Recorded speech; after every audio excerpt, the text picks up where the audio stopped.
12-year-old Naruto versus 12-year-old Boruto. Sino nga ba ang mananalo? Well, isa nga ito sa mga matagal nang pinag-aawayan at pinagdedebatihan sa Naruto community. Kaya nga sa videong ito, iaalamin nga natin kung sino nga ba ang tunay na mas malakas sa pagitan ng Kid Naruto at Kid Boruto. Magkakaroon nga tayo ng ilang criteria para malaman kung sino ang tunay na mananalo sa dalawa. Una dito ang raw strength ni Naruto at Boruto na walang chakra enhancement mula kay Momoshiki at Kurama. Kasunod dito ang mga jutsu, taijutsu, ninjutsu at genjutsu. Nasusundan nga ng chakra levels at chakra natures, battle IQ at lastly nga ay ang enhanced strength comparison, kung saan pag-uusapan nga natin yung Kurama enhanced Naruto versus Momoshiki enhanced Boruto. So pakipindot nga muna ang like and subscribe at simulan na nga natin agad ang videong ito. Base o raw strength. Pagdating nga dito sa raw strength ni Boruto at Naruto, mukhang mahirap nang i-determine yung raw strength nilang dalawa dahil never silang dalawa. Jutsu, ito na nga yung simula ng interesting part. Simulan nga natin sa taijutsu. Kung taijutsu nga ang pag-uusapan, ang taijutsu nga ni Naruto more on martial arts na nakafocus sa brute force. Kaya nga sa mga laban ni Naruto, for example, yung laban nga niya against Neji sa Chunin exams at yung laban nga niya kay Sasuke sa Valley of the End, makikitaan nga natin dito si Naruto ng mga taijutsu techniques na kadalasan nga puro pure power punches at power throws. Habang itong si Boruto naman mula maliit pa lamang siguradong nagkaroon na nga ng special training mula dito kay Naruto bago siya maging Hokage, at siguradong andito nga rin ang mga karakter tulad ni Konohamaru at Kakashi na siguradong tinuruan si Boruto ng mga techniques mula nung bata pa lamang siya. Pero ang prominent taijutsu style nga ni Boruto walang iba kundi ang taijutsu ng Hyuga clan, ang Gentle Fist, na natutunan nga niya mula sa kanyang auntie na si Hanabi at grandparent na si Hiyashi Hyuga. At kahit even though wala ngang Byakugan si Boruto, may basic knowledge nga siya pagdating sa mga locations ng chakra points ng mga kalaban at kung paano aatakihin ng mga ito. Kaya nga para sa akin, dito kay sa taijutsu masasabi ko ngang lamang si Boruto kaysa kay Naruto. Dahil as we all know, ang Hyuga clan nga mga taijutsu specialist. At isa nga ito sa mga pinakamalakas na uri ng taijutsu sa buong mundo. So dito na nga tayo sa ninjutsu. Dito nga kay Naruto hindi nga ganon karami yung mga ninjutsu na natutunan niya as a kid. Pero kahit ganon nga halos lahat nga ng mga jutsu na alam ni Naruto as a kid at least Kage level ang lakas. Una na nga dito guys yung transformation jutsu, or to be specific, sexy jutsu. Sobrang lakas nga nitong jutsu na to guys dahil umaepekto nga ito kahit sa mga special jonin at even Kage level na mga opponent. At syempre hindi nga rin natin kakalimutan ang Taju Kage Bunshi no Jutsu, or in English nga multiple shadow clone technique. Hindi nga ito yung pangkaraniwang shadow clone guys. Oo, mako-consider nga bilang isang advanced jutsu ang shadow clone technique. Pero itong multi-shadow clone jutsu nga sobrang overpowered to the point na idineklara nga ito bilang isang ipinagbabawal na technique. Dahil kapag sinubukan nga itong gawin ng isang ninja na walang sapat na chakra reserves, maaaring nga niya itong ikamatay. Pero natutunan nga ito ng batang Naruto ng walang kahirap-hirap. At kasunod nga dito guys, ang iconic na Rasengan ni Naruto. Isa nga itong A-rank jutsu na iilang ninja lamang ang may kakayahan na gumamit. Ang 4th Hokage, si Jiraiya, Kakashi, Konohamaru, Boruto at Kashin Koji.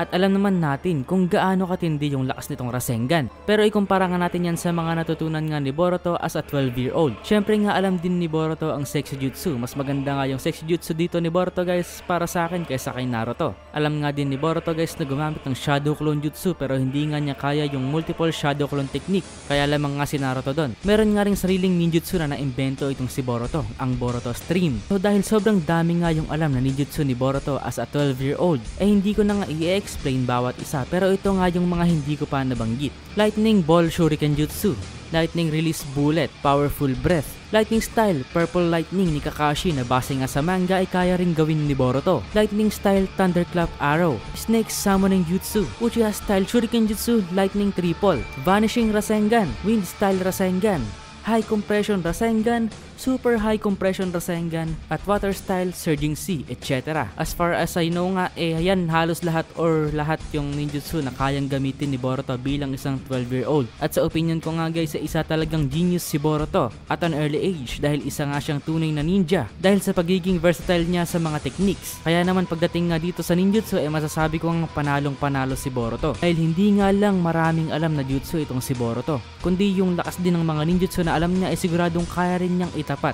sa batang Naruto. At siguradong kung mangyari yun, idudurugin nga nitong si Boruto ang batang Naruto. Imagine kung ilaban ni Boruto ang super high compression Rasengan sa isang regular Rasengan ng batang Naruto. Baka madurog yung katawan ni Naruto. Rasengan nga ni Boruto ay may kakayahan na durugin nga ang pinakamatibay na element sa buong mundo, ang Diamond. So paano pa kaya yung katawan ng isang normal na tao, di ba? Tapos na nga tayo sa ninjutsu, wala naman silang genjutsu pareho. So move on na nga tayo sa chakra. So pagdating nga sa chakra reserves o chakra levels, hindi nga natin Maki Jeans na namana o dumadaloy sa dugo nitong si Naruto. At matatandaan nga natin guys na it is stated na yung batang Naruto nga o yung 12-year-old Naruto ay may at least 10 times na mas mataas na chakra reserves kumpara kay Kakashi na isa na ngang ganap na legendary ninja at that point na binansagan nga bilang Kakashi the Copy Ninja. Pero nagawa pa rin siyang mahigitan ni Naruto pagdating sa chakra reserves. Partida guys, hindi pa kasama yung red chakra ng Ninetales dyan. Habang itong si Boruto naman, oo guys, may mataas nga siyang chakra reserves na mas mataas nga kumpara sa mga normal na ninja.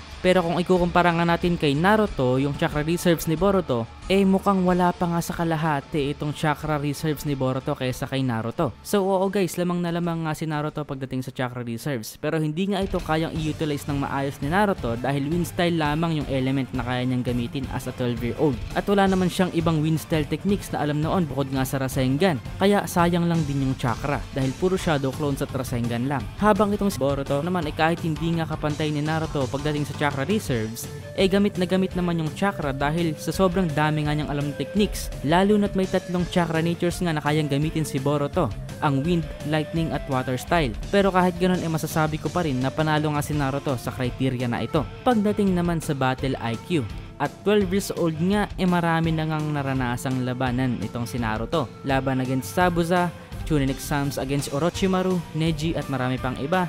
Laban against Gaara, against Kabuto noong hinahanap nila si Tsunade at marami pa. Diyan nga nabuo yung experience ni Naruto. At 12 years old nga naging seasoned fighter siya at natuto nga siyang makipaglaban ng walang halong takot. Pero hindi nga natin nakita dito yung dramatic improvement pagdating sa IQ o utakan. Habang si Boruto naman sa mga labanan nga na naranasan niya as a 12-year-old sobrang dami ngang natutunan ni Boruto. Tulad na nga lang ng rapid improvement sa bawat mistakes at pagkakamali. Nakita nga natin ito sa laban ni Boruto against Ao. Dito nga nakita natin kung gaano katindi mag-improvise o mag-isip ng strategies itong si Boruto na magagawa ngang utakan o talunin at pigilan ang mga ninja na katulad ni Ao na isa ngang sobrang experienced na fighter na lumaban na sa iba't ibang great ninja wars at dating ninja nga ng Hidden Mist at right hand man nga ng 5th Mizukage noon. Nabanggit nga din ni Kakashi na namana nga ni Boruto ang genius intellect ng 4th Hokage at unpredictability ng 7th Hokage. So it makes sense kung bakit sobrang talino nga nitong si Boruto pagdating sa written exams at kahit sa labanan. Malaki din yung kontribusyon ng mga nakakalaban ni Boruto dito sa Boruto era. Dahil kumpara nga sa mga Naruto villains guys, yung mga villains nga dito sa Boruto puro above Kage level ang lakas. Kadalasan puro Otosuki level yung kalaban dito nila Boruto. Si Momoshiki nga God level,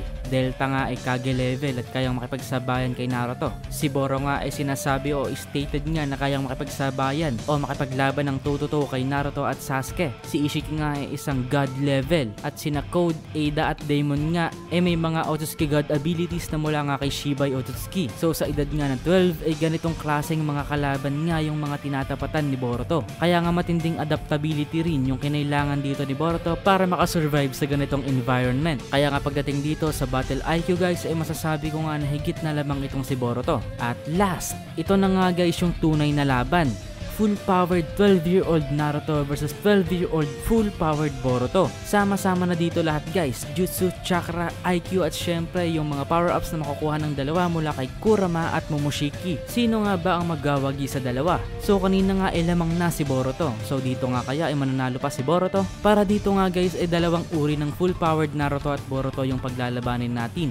Una nga guys ang controlled version. Ito nga yung Naruto na Ninetales Chakra Cloak lang ang gagamitin, habang si Boruto naman Karma version 2 ang gagamitin. Dahil at 12 years old nga ito lamang yung kaya nilang kontrolin nang hindi nawawalan ng malay o hindi nasasaniban ng mga halimaw sa loob ng katawan nila. So Ninetales Chakra Cloak Naruto versus Karma version 2 Boruto. Sino nga ba ang mananalo dito?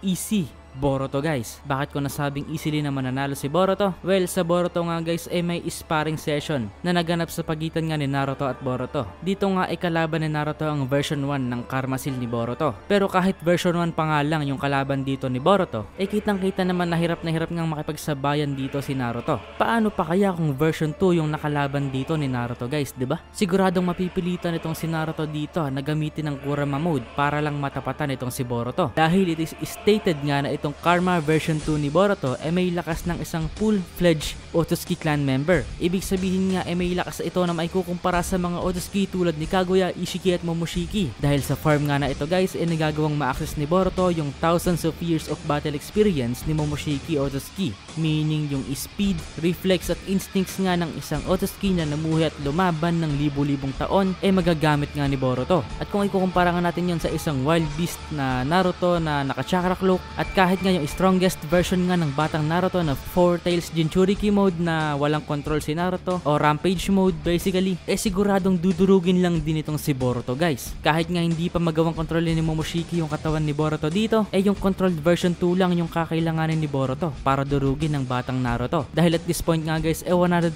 Otsutsuki na yung katawan ni Boruto. Meaning kahit nga itong QB Chakra mode nga ni Naruto na may 6-spot Sage mode hihirapin na kalabanin ng Karma version 2 ni Boruto. At yung mga Rasengan, Rasen Shuriken, mga Biju Bombs walang epekto dito kay Boruto dahil kaya nga niya itong i-absorb. Meron din siyang Byakugan kaya matinding beating talaga yung marireceive nitong si batang Naruto if ever na makalaban niya itong si Boruto dito guys. And even though masakit nga sa inyong mga fans o OG fans ng Naruto na mas malakas nga talaga itong si Boruto kaysa kay Naruto, lagi niyong tatandaan na the next generation will always surpass and will be stronger than the previous ones. Nabanggit na nga yan noon ni Kakashi. Totoo naman, kahit naman sa totoong buhay tayong mga new generation malalampasan yung mga nagawa ng mga ninuno natin. At kahit yung mga magiging anak at apo natin siguradong mas magiging matalino at mas magaling din sa atin tungkol sa iba't ibang bagay, mapa sports, science at iba't iba pang field. At yan nga ay isang fact na hindi nga natin maiiwasan. So to conclude, oo mas malakas nga ang batang Boruto kaysa sa batang Naruto. Comment down your thoughts. 6:45 AM na at nagre-record pa ako at wala pa akong tulog. Kaya matutulog na ako. Kita-kits tayo. Under Senpai out. Peace.